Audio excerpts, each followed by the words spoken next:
Feels great to be getting back to Vice Grip Garage roots by having another build in the barn, and this time something truly unique for you fellers and fellettes. We're putting a Gen 3 Hemi in my Chevy C10 pickup.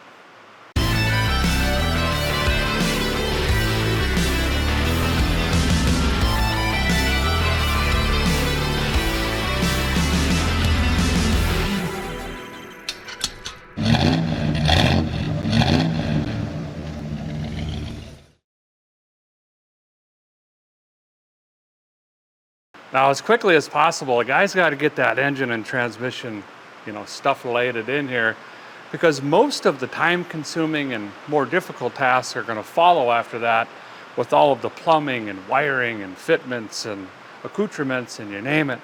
But I can't drop it into this. We're going to completely rebuild all of this first. And by that, of course, I mean... Oh! That'll do. Now, before the rattle can restoration can commence, I got to clean up as much of this as possible. There's a lot of doodabs and things. Like, what does this do? I don't know. So we're going to cut it out. I don't know what that thing does. That's coming out. Not going to need this cable throttle because she's drive-by wire. It's Bluetooth or something. Not quite sure. But I'm going to get all of this stuff out of here, the wires and doodads and pipelators, so it's a nice clean pallet. No, canvas. Now we're getting artistic.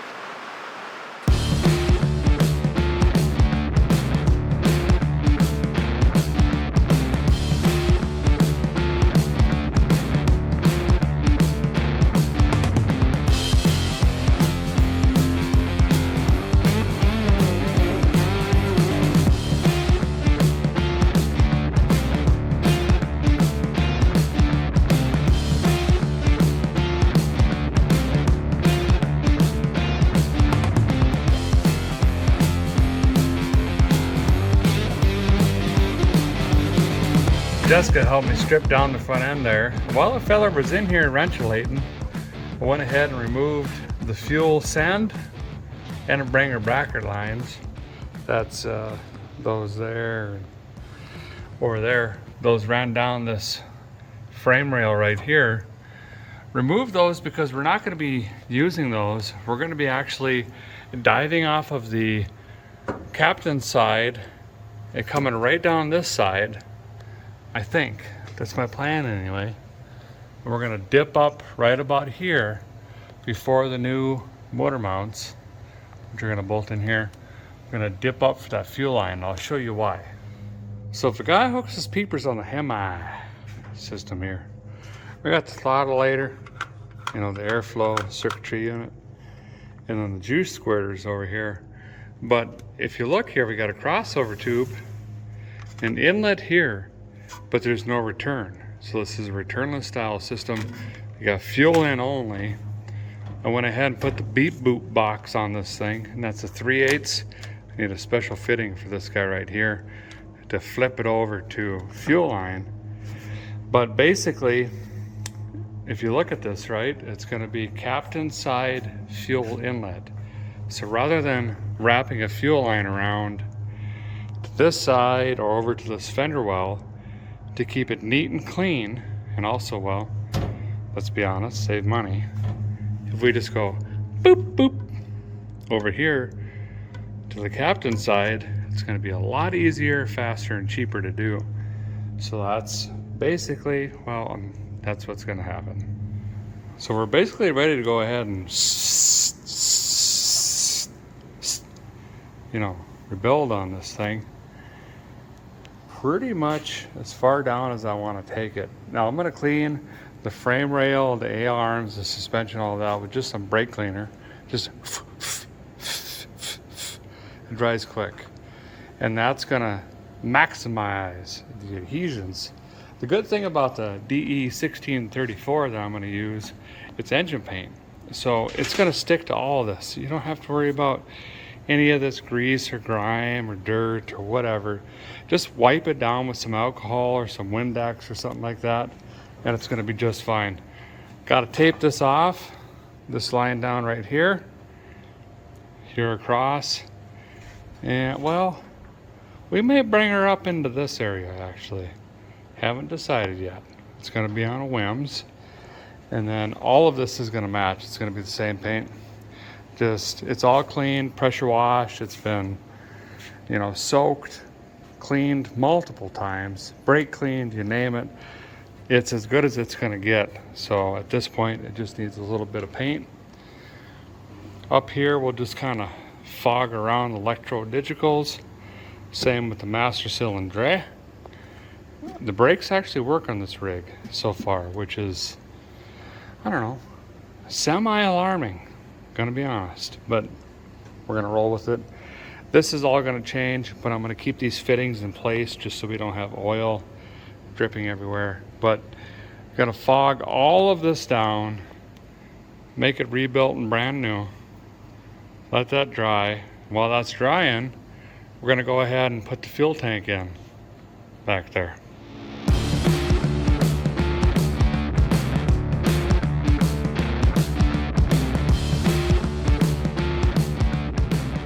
But now that a guy's got everything taped off, stripped down, you know, it's about time to go ahead and lay some color in.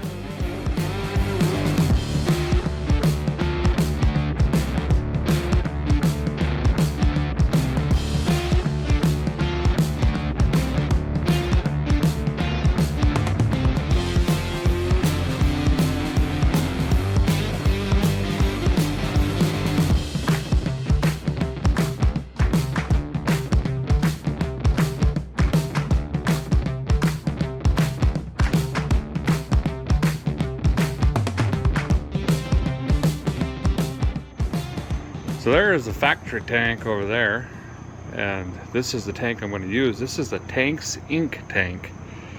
Same tank I used in the crew cab, and that's the reason I'm going to use it again, is I know it works, it's simple to assemble. Looks very similar, however, if you look close, there's the original fuel in and out. This is a new one. This has screw hole provisions, and then we have our tank sending unit over here, which we're going to be putting in a little bit later. We're going to start with the fuel pump, and this is one of the reasons I went with the new tank. If you want to try to squeeze out a few more dollars, you could try to clean your old tank and then run an external pump, but I'm going to run this in-tank pump. So this little guy drops down in there, again same as the crew cab, and then this is going to be sitting out something like that, pretty similar to that setup. Send and return. I've already got my fittings on here just so I won't lose them, but I got to trim these to fit first, and there's instructions on this, and they can get a little bit confusing. D minus S plus R divided by L quantified by 1 inch divided by 2. I don't, listen, all I do is assemble this and drop it in. Whatever the length is sticking out, subtract that plus 1/8 inch. And what that's going to do is keep this sock off of the bottom of the tank. Another thing you can do is just simply stick a tape measure down here, measure that. For me it's 10 inches. So my total length here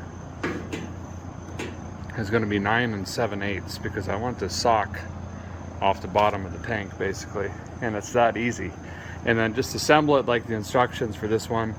This little sock goes around the pump. There's some zip ties that go around this. Whoa, easy now. Hold it all together, plop her in.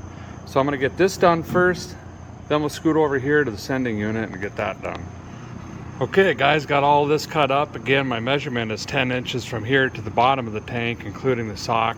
So I'm at like 9 7/8 just to give a scooch of breathing room under the bottom here so this doesn't get sucked to the bottom of the tank basically. And then the return tube needs to be 1 inch off of the bottom of the tank, or the bottom of the sock basically up. So all that's cut where it should be. Now I got to heat this up with a heat gun, put a hose clamper later on there first I guess, and then squish her on, cool it down, clamp plate that, sock, zip ties, and then we'll be right back and we can drop it down with a gasket and get her bolted up.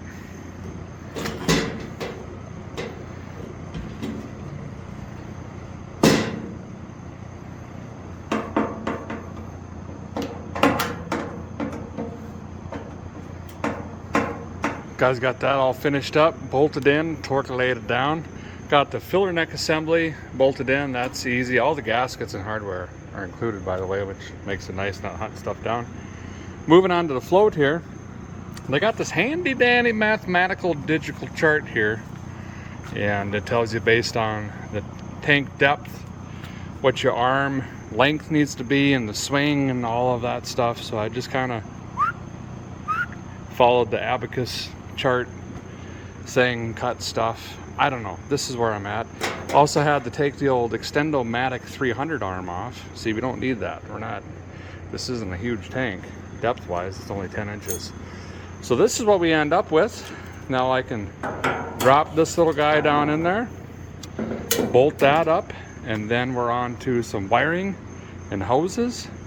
And then we got to take the old, the horse collars, strapulators, and put them on this guy.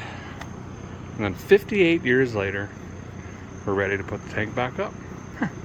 Neat.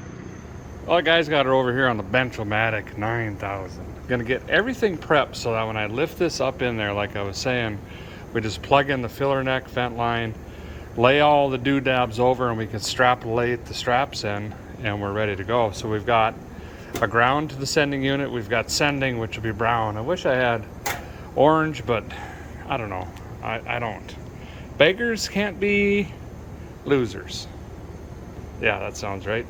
And then we've got power and ground to the pump over here. I got to get this set up and have just enough to where I can run it to wherever I need to run that, whether it's a relay, ECU in the cab, up to the firewall, whatever. Just put enough length on here that we can get wherever we need to go. I haven't decided yet, without putting 74 different connectors in. You know what I mean? Lastly, we'll come back, finish up these fittings here, and get our fuel pipe relators hanging off of here after I get this done here. Well, I think the guys got her all dolled up the way I need her. Fuel sending unit's done, and so is the fuel pump here. I actually soldered all of the connections on this unit just for the longevity of it, Again, we're going to be putting some higher quality parts in this build, but we're still going to be budget conscious and save money wherever I can. And one of those areas is fuel line. Now, AN fittings and AN line are tremendous. They work great, they look amazing, but let's be honest, it can get out of control expensive. We don't need this for this job here. This is 250 PSI, I believe. Let me find. I got the wrong one here. Well, that's the right one. Oh, for Pete's sake. I can't find it on here at the moment. Oh, here we go. Yeah, 225 PSI. More than enough. We're going to be running like 60. This is 50 return. Return will never be over 10. It's usually like 7, 8 PSI. So rubber line is going to work just fine. And this one here is just a vent. And that's going to vent into this. Kind of looks like a boat unit, something like that. This I'm just going to pop up through the bed over in the corner somewhere, kind of off to the side. And that'll be our vent there. The send, that's a little bit shorter because we're going to go into a post filter, and then that post filter will go up to a regulator. This one's got 58 miles on it because I have a hope and a dream that that regulator is actually going to live somewhere up, way up there under the captain's side footwell on the frame-ish. We're going to need that fuel again on this side. So I'm kind of trying to plan ahead here, but the way this is set up now, I should be able to throw all of this over the frame rails and then plug these guys in. We're good to go. I just got to throw those straps on here quick, and then I'll throw my back out and get that in there. Yes. Got the tank laid up on the lift here. Everything's swung over the frame like I was talking about, so that won't stop me from getting the tank up in her. It's usually best to do this with a couple buddies after a few cold snacks wetting the back neck down, but I've done her, you can get her by herself. The secret is these strap bolts. See how they protrude? If a guy can get them up in here, they'll hang. See? And that's like an extra, well, 1.5 pair of hands. Then you can get, maybe 1 or 2. Can a guy get a bolt started? And then off to the races you go. Again, that's the sending unit. We've got pump here. This is going to be a vent tube. going up to the box, wherever we decide to do that. And then I'm thinking post filter somewhere in here that's easy to service and remember where it is. And then my goal, still don't know what I'm going to do with shift linkage, because obviously we ain't got a Terpsky 350 anymore. A lot of this is going to be disappearing. Is can I put the regulator, you know, maybe right here, again somewhere where you can service it, make adjustments if you need to. We also are going to have a sensor hanging off of it, so I have to keep that in mind. Might have to put it back here a little bit more so it doesn't get into the exhaust. But then the feed line, boop, short little run right here, and that'll make that a lot nicer. We could also put that regulator somewhere up on the firewall, but just trying to keep her clean as possible if I can. So I'm gonna get a jack under here, a short one, see if I can wrestle this guy up in there. Well, here we go.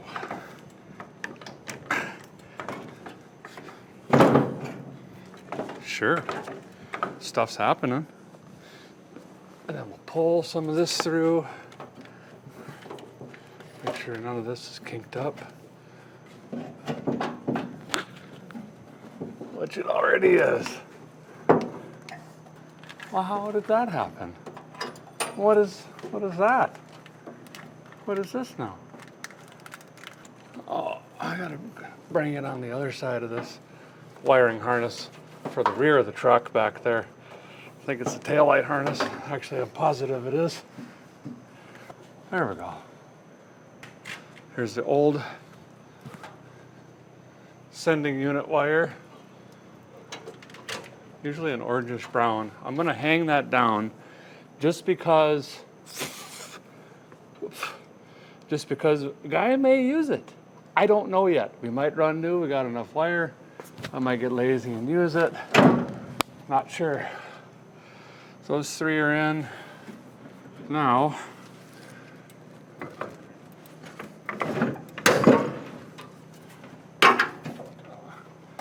I'm pinned up. I'm pinned up.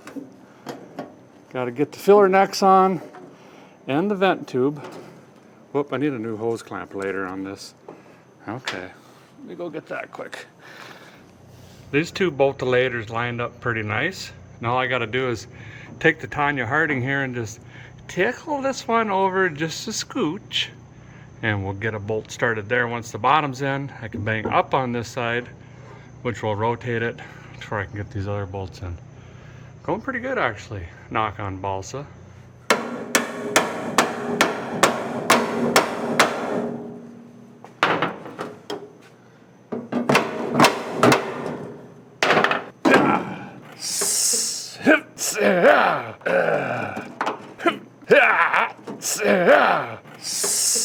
Okay, now I need the Ooga Dooga machine. Start tightening these up. All right, can it swing? Oh yeah. I can't believe I'm about to say this, but I think all 8 bolts are gonna go back in this tank. Yeah, I know, right? Let's see. Yep. Yeah.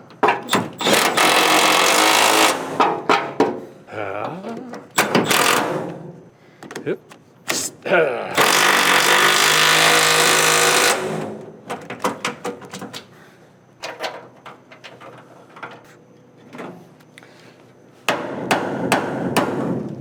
Well, that one auto ejected. Can't see nothing. Wow. Wow. That's never coming off. Perfect.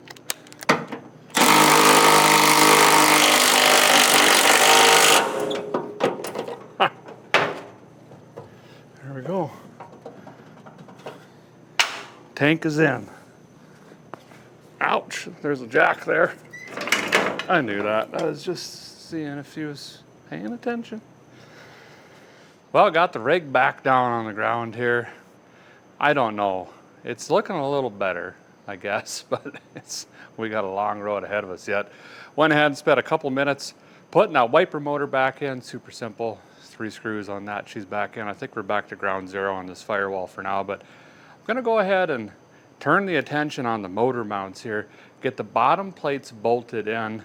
This kit looks pretty cool. I'm gonna show you the difference between the stock one and what we're gonna be putting in here. Yeah, 3 bolts on each side. Easy. Well, if you remember, this is what was in here. We already took out, and then you kind of got the clamshell device. The motor has the cup side, comes right over top here. You put your bolt through. Well, the Hemi swap kit kind of flips them. So this plate just simply bolts in, 2 bolts here, bolt down here, lines up with all of the holes already in the rig, which is great. And then the clamshell part, this part here, actually bolts to the Hemi and drops right in between here, and you run your hardware through. So really easy bolt-on kit there.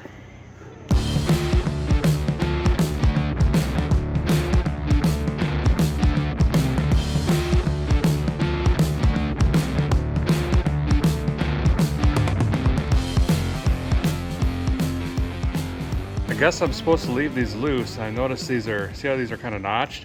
I can get some adjustability out of these when we go to set that Hemi in here. So they recommend waiting until you get that plopped in, the 2 through bolts in, then you can come back and tighten these up. And they're all easy to get to, so that shouldn't be bad at all. Guys really been beep booping around, you know what I mean? Jukes and stuff. That was wrong. But anyway, you've probably picked up by now when I'm putting down, trying to get all the peripherals wrapped up. So when we drop that Hemi and transmission in, we could do all the beep boops and connections and get this thing fired as quickly as possible. Now obviously one of the biggest steps there is going to be the wiring, specifically the Holley Terminator X and its location. Now I want it in the cab somewhere, whether that's behind the seat or under the seat or in the dash, I'm not sure, but I do know all of that needs to come out. So let's go ahead and let's dig in. The smell, despite the windows being down forever, it's in here. Great. I think a lot of it is on account of the mouse-soaked carpet in here, and we've got some fresh droppings. So I cut the shop line loose in here for a few days, and I think he eradicated them anyway, but sure didn't help the smell. I'm gonna get the seat out and the dash tonight at a minimum, and of course the bezel and everything. And then a guy can roll it around in his head and figure out where I'm gonna put this. Would be kind of neat back here if I can get some standoffs or something on there, but that's a lot of length to get up there. In the crew cab, it's actually right underneath the seat, and it's worked out really well. Dash, we do have some room, but if I ever did vintage air or something like that, then we're in a pickle. Ants everywhere. I don't know what it is with them. Hold your breath. Hold your breath. Oof, damn.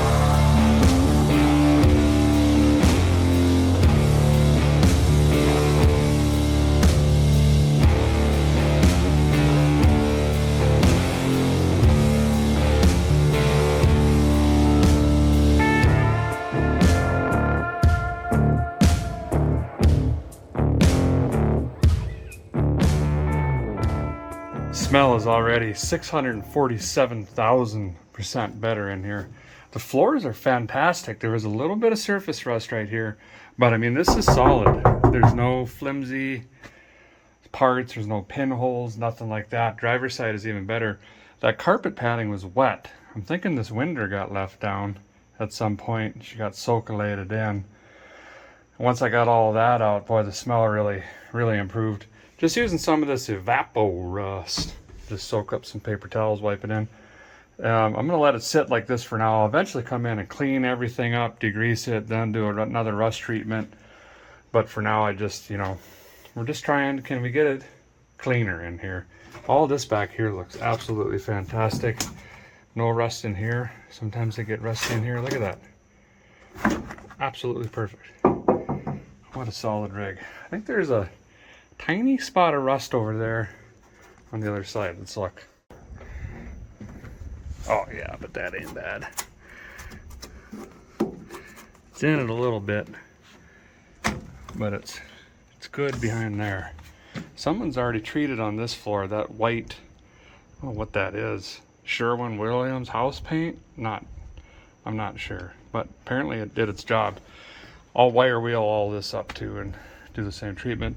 I'm gonna bust this dash out really quick. It's hard to see, but there's a crack in it. I think it's, no, somewhere over here maybe. Anyway, we'll pull this one out and put it in the parts bin for something else. Got to take the bezel off, 58,000 screws, and then there's some screws underneath right there, and then this just should slide out like that. Wonder what Travis Tritt's doing. I don't know either, I guess. Hey, you guys should bleep bloop it down there in the comments for me.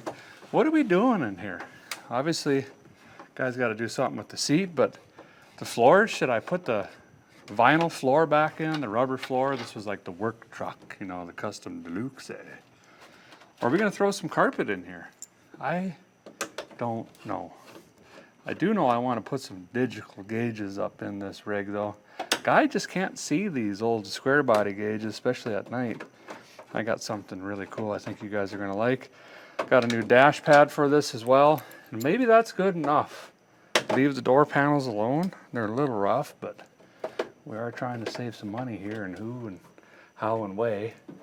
This stereo is a cassette player, remember that?